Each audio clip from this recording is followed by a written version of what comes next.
po ng may contribute namin ng pagluluto, ganun paghanda ng merinda nila. Ilang araw na lang, malapit nang magamit ng mga mag-aaral ang Kapuso Classroom sa Nagkadag Elementary School. Nasa 60% accomplishment na tayo ngayon. Yung truss anchorage column, yan yung anchor ng trusses natin sa sa ceiling beam. So talagang naka-integrate yan para hindi talaga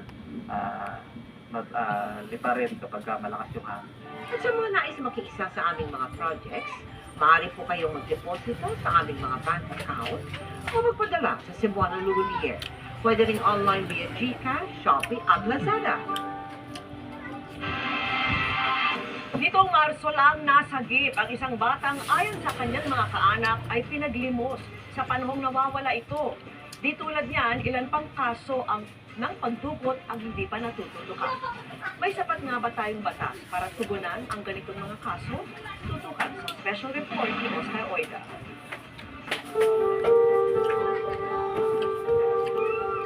Halos di na raw natutulog ang inang si Maria Jessica sa araw-araw na paghahanap sa nawawalang 12 anyos niyang anak na si Briel Josue. Sa mga nakakita po sa anak ko, baka po sakaling may nakakuha sa kanya.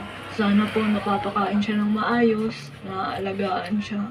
Hindi po sana siya napunta sa mga masasamang loob. Tsaka dalangin ko rin po, masoli na siya sa amin. Kasi po matagal na rin siyang nawala eh. Noong March 20 pa nawawala si Briel. Nakunan pa siya ng CCTV habang naglalakad palayo sa kanilang lugar sa may barangay 770 Zone 84, lungsod ng Maynila. Naiwan daw noon sa bahay si Briel. Kailangan daw kasi magtrabaho ng kanyang ina. Bagay na matagal-tagal na din naman na daw nilang nakakagawian. May cellphone po talaga siya sa bahay, hindi po siya lumalabas. Kaya lang po kasi walang wifi yun.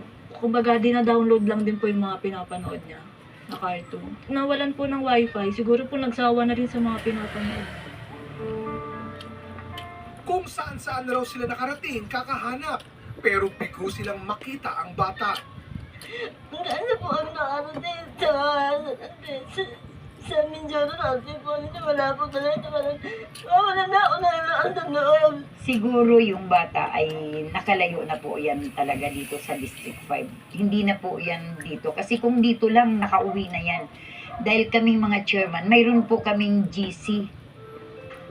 Ang pangamba pa umano ng ina ni Briel. Kasi po may mga nababalitaan po ko, ginagamit ng mga sindikato. Yung ganun po, pinapalimos sa daan. Tapos kukunin po yung pera. Ganito raw ang nangyari kay Ali, ang 5 taong gulang na bata mula sa Angeles, Pampanga na nakitang kinuha ng isang lalaki. Makalipas ang ilang araw na paghahanap, natagpuan si Ali sa Novaliches sa Quezon City matapos siyang mamukhaan ng mga concerned citizen sa inilabas na ulat ng 24 oras. Ginamit niya talaga yung bata para mamalimos, magkapera siya. Hindi ko alam ano pang susunod niyang gagawin. Kaya hindi po pwedeng hindi siyang mananagot. Ako, pakukulong po siya talaga. Ang DSWD aminadong naaalarma sa mga insidenteng gaya nito. Of course, nababahala kami. Being the agency that is lead in social protection, nababahala ang DSWD sa mga reports na may mga bata na nagagamit para maglimos o gumawa ng mga activities that are unang-unang detrimental to their growth and development. Ayon sa Council for the Welfare of Children, walang sapat na datos patungkol sa mga batang dinudukot at pinagpapalimos sa lansangan. Kung pagbabasihan ang impormasyon mula sa PNP-NCRPO na nasa Freedom of Information website, mayroon lamang nakatalang 47 kaso ng mga batang nawawala. Hindi malinaw kung mas marami ang hindi naiuulat. Isa sigurong reason kung bakit walang masyadong data, kung ilan yung mga batang traffic at pinagpapalimos. Dahil siguro maaring naka-commingle din yan sa iba't ibang krimen na napagsasadlakan ng bata. Kasi ang bata po kasi, pag yan ay traffic, pwede yung i-traffic for purposes of child labor, sexual exploitation, whether online and offline. Saka pwede rin parang kung ano-anong klaseng exploitation pa, no, na maaring kasama na kasi dyan yung pagpapalimos, no. So maaring yan ay na-lump together and na-confuse na doon sa iba't ibang klaseng violence against children na ginagawa sa mga bata, no.